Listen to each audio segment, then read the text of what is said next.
Yeah, para sa amin to, sa mga lumalaban kahit walang wala.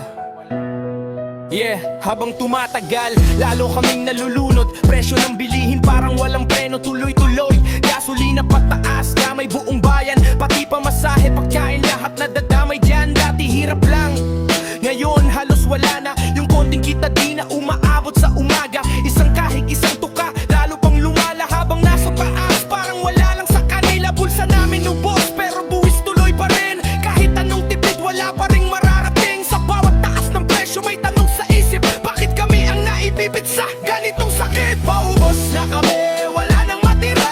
Habang sila pataas ang kita, gasolina taas ng taas, kami naman pababa ng pababa. Paubos na kami, wala nang matira.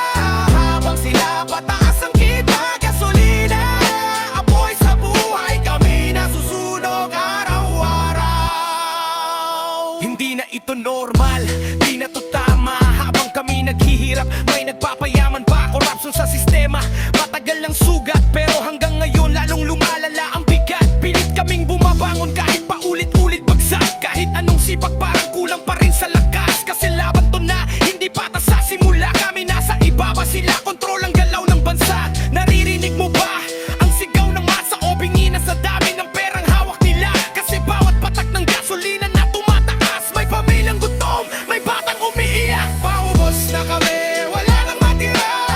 Habang sila pataas ang kita, gasolina apoy sa buhay, kami nasusunog araw-araw. Paubos na kami, wala nang matira. Habang sila pataas ang kita, gasolina apoy sa buhay, kami nasusunog araw-araw. Hindi lang presyo, kundi sistema ang problema. Hindi lang hirap, kundi kawalan ng hustisya. Kung patuloy kami